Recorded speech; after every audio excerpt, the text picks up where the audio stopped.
Assalamualaikum warahmatullahi wabarakatuh. Perkenalkan, nama saya adalah Ria Arumutami. Saya mendapatkan tugas mata kuliah pengembangan minat dan bakat oleh dosen pengampu, yaitu Bapak Dadang Wahyu Saputra MSN. Yang pertama adalah tentang apa yang saya pahami tentang minat dan bakat dalam pembelajaran anak usia dini. Minat adalah suatu keinginan dan bakat adalah bawaan dari lahir. Suatu bakat harus digali, dikembangkan dengan berlatih terus-menerus, dan bakat itu dipengaruhi oleh faktor lingkungan. Minat dan bakat anak usia dini sangat penting dikembangkan agar potensi yang dimiliki anak dapat dimaksimalkan sehingga dapat berguna bagi keberhasilan hidup anak di masa mendatang. Upaya yang dapat dilakukan lembaga pendidikan anak usia dini, karena saya sendiri juga mengajar di RA, jadi upaya yang dapat mengembangkan minat dan bakat anak yaitu mengidentifikasi atau menggali apa sih minat anak tersebut, dan yang selanjutnya adalah membangun kerjasama dengan orang tua, memperhatikan kecerdasan anak, mengamati tingkah laku anak, dan yang paling penting memberikan stimulus dan memberikan dukungan positif pada anak. Upaya-upaya tersebut adalah upaya yang dapat menggali bakat anak, dan bakat anak itu dapat dilatih secara terus-menerus. Kalaupun anak itu memiliki bakat tapi dia tidak dilatih atau tidak berlatih, maka hasilnya tidak akan maksimal. Pertanyaan yang kedua adalah tentang sebutkan dan jelaskan teori minat dan bakat menurut pandangan tokoh. Di sini saya mencari pengertian bakat menurut pandangan tokoh atau menurut para ahli. Yang pertama adalah menurut S.C. Utami Munandar 1985, bakat atau aptitude adalah sebuah kemampuan bawaan dari seseorang yang mana sebagai potensi yang masih perlu untuk dikembangkan lebih lanjut dan dilatih agar dapat mencapai impian yang diwujudkan. Yang kedua, menurut Kartini Kartono tahun 1979, bakat adalah hal yang mencakup segala faktor yang ada di dalam diri individu yang dimiliki sejak awal pertama kehidupannya dan kemudian menumbuhkan perkembangan keahlian, keterampilan, dan kecakapan tertentu. Bakat ini sifatnya latin potensial sehingga masih dapat tumbuh dan dikembangkan. Yang ketiga adalah menurut William B. Michel. Menurutnya, bakat merupakan kapasitas yang ada pada diri seseorang yang mana di dalam melakukan tugas serta melakukannya dipengaruhi oleh latihan yang sudah dijalaninya. Yang keempat adalah menurut Sarwono 1986.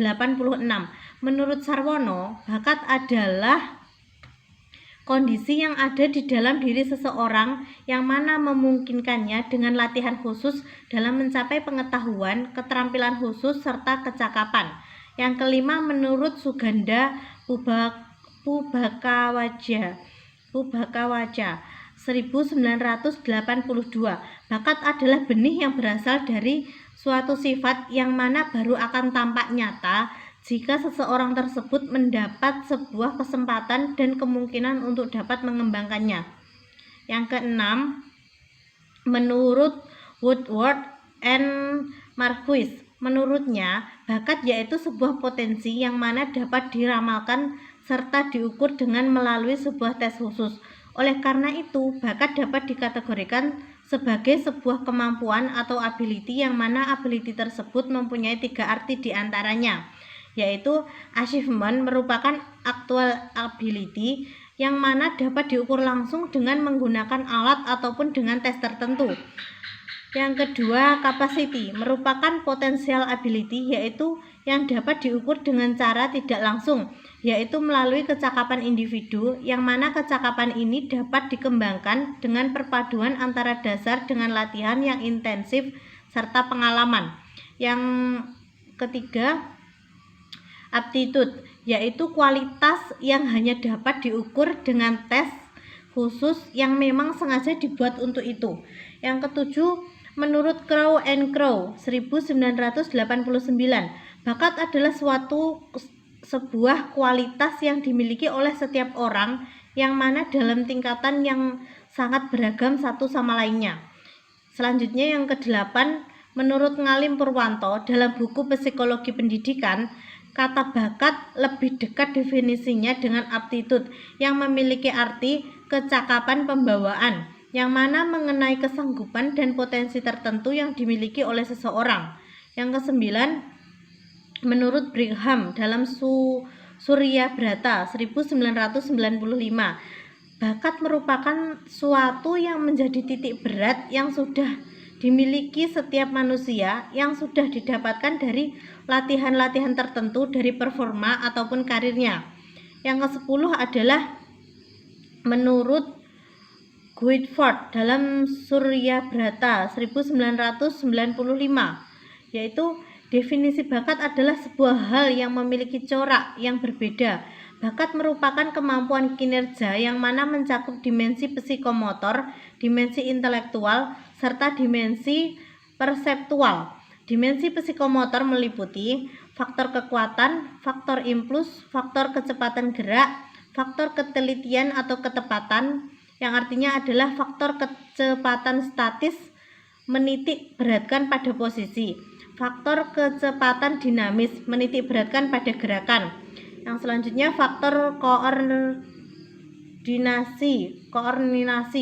Yang selanjutnya faktor flexibility. Sedangkan dimensi perseptual artinya yang termasuk di dalam dimensi perseptual adalah perhatian, orientasi waktu, luasnya daerah persepsi, kecepatan persepsi. Dan yang selanjutnya dimensi intelektual meliputi 5 faktor, diantaranya yaitu faktor ingatan. Faktor ingatan tersendiri memiliki beberapa faktor, yaitu faktor ingatan mengenai substansi, faktor ingatan mengenai relasi, faktor ingatan mengenai sistem. Yang kedua, faktor pengenalan. Faktor pengenalan ada pengenalan terhadap seluruh informasi, pengenalan terhadap golongan, pengenalan terhadap hubungan-hubungan, pengenalan terhadap bentuk dan struktur, pengenalan terhadap kesimpulan. Yang ketiga, ada faktor evaluatif. Evaluasi mengenai identitas, evaluasi mengenai relasi-relasi, evaluasi terhadap sistem, evaluasi terhadap penting atau tidaknya terhadap problem yang dihadapi. Yang keempat, faktor berpikir konvergen, faktor untuk menghasilkan nama-nama, faktor untuk menghasilkan hubungan-hubungan, faktor untuk menghasilkan sistem-sistem, faktor untuk menghasilkan transformasi, faktor untuk menghasilkan implikasi-implikasi yang unik. Dan yang kelima, yang terakhir, faktor berpikir divergen, faktor untuk menghasilkan unit-unit, faktor untuk pengalihan kelas-kelas secara spontan, faktor kelancaran dalam menghasilkan hubungan-hubungan, faktor untuk menghasilkan sistem, faktor untuk transformasi divergen, faktor untuk menyusun bagian-bagian menjadi garis besar atau kerangka. Pengertian minat menurut para ahli adalah: minat adalah suatu proses pengembangan dalam mencampurkan seluruh kemampuan yang ada untuk mengarahkan individu pada suatu kegiatan yang diminati. Pengertian minat menurut Mipart dan Slameto 1988 adalah: minat adalah suatu perangkat mental yang terdiri dari suatu campuran dari perasaan, harapan, pendirian, prasangka, rasa takut, atau kecenderungan lain yang mengarahkan individu kepada suatu pikiran tertentu. Pengertian minat menurut Hilger dan Slameto 1988, minat adalah suatu proses yang tetap untuk memperhatikan dan memfokuskan diri pada suatu yang diminatinya dengan perasaan senang dan rasa puas. Jenis-jenis minat. Terdapat 2 jenis minat, diantaranya yaitu minat vokasional, yaitu yang merujuk pada bidang-bidang pekerjaan. Minat vokasional terbagi menjadi 3 minat, yaitu minat profesional, minat komersial, dan minat kegiatan fisik. Minat profesional sendiri terdiri dari minat keilmuan, seni dan kesejahteraan sosial. Minat komersial terdiri dari minat pada pekerjaan dunia usaha, jual beli, periklanan, akuntansi, kesekretariatan, dan lain sebagainya. minat kegiatan fisik seperti mekanik, kegiatan luar, dan lain sebagainya. Yang kedua adalah minat avokasional, yaitu minat yang memperoleh kepuasan atau hobi. Contohnya berpetualang, apresiasi, hiburan, ketelitian, dan lain sebagainya. Pengertian minat dan bakat yang dikemukakan oleh para tokoh tersebut memiliki beragam pendapat yang sangat baik untuk ditelaah. Bakat dan minat memiliki kesamaan, yaitu diperlukan adanya pengembangan melalui belajar agar kemampuan dan keinginan yang ada dapat diwujudkan secara nyata. Selanjutnya, nomor 3, bagaimana penjelasan tentang minat dan bakat di dalam musik. Minat dan bakat di dalam musik adalah minat, yaitu itu tadi suatu keinginan, sedangkan bakat adalah bawaan kelebihan yang dimiliki dari bawaan sejak lahir. Suatu bakat dalam bermusik apabila orangnya tidak berminat maka tidak akan berhasil. Begitu juga sebaliknya, apabila dia memiliki minat tapi misalnya bakatnya itu sedikit, dia berlatih dengan serius, dengan sungguh-sungguh, setiap hari dia berlatih, maka dia akan berhasil. Diskusi dan pertanyaan mengenai pendidikan musik sampai saat ini masih penting, khususnya dari pihak orang tua, yaitu soal manfaat atau nilai lebih yang diperoleh bila anak mereka belajar musik. Plato pernah berkata di dalam pendidikan musik, di dalam pendidikan, musik menduduki posisi tertinggi karena tidak ada satupun disiplin yang dapat merasuk ke dalam jiwa dan menyertai dengan kemampuan berjenjang melebihi irama dan harmoni. Mengapa nilai pendidikan musik saat ini begitu membingungkan dibandingkan zaman Plato?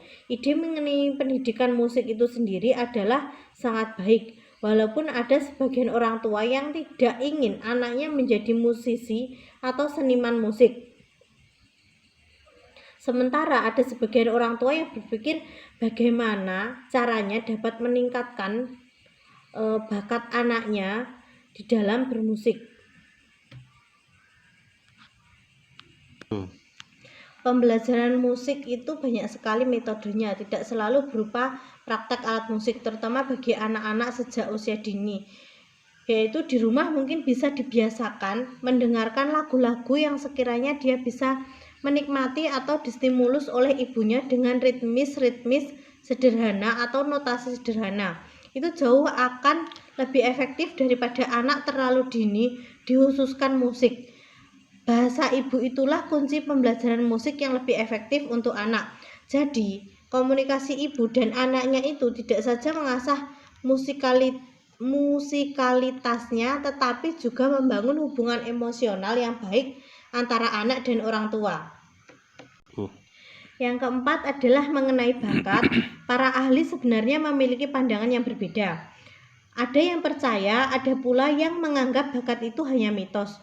Bagaimana menurut pendapat saya bisa disertai pandangan ahli yang membenarkannya ataupun yang mempertentangkannya? Boleh disertai dengan contoh.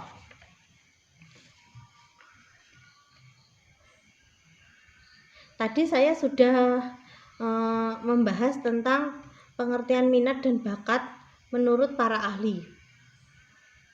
Saya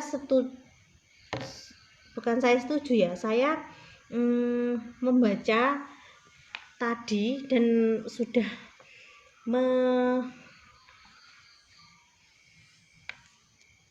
memaparkannya. Yang pertama tadi adalah menurut S.C. Utami Munandar, bakat atau aptitude adalah sebuah kemampuan bawaan dari seseorang yang mana sebagai potensi yang masih perlu untuk dikembangkan lebih lanjut, dilatih agar dapat mencapai impian yang diwujudkan. Kesimpulan dari beberapa ahli, saya menyetujuinya dan saya juga percaya, karena suatu bakat kalau tidak diasah, tidak akan menghasilkan hasil yang maksimal. Dan juga suatu minat, misalnya kita itu berbakat tapi kita tidak berminat, jadi suatu bakat itu tidak akan dapat diwujudkan. Demikian jawaban saya tentang soal ujian akhir semester Gasal tahun 2023. Mohon maaf apabila banyak kurangnya. Sekian, wassalamualaikum warahmatullahi wabarakatuh.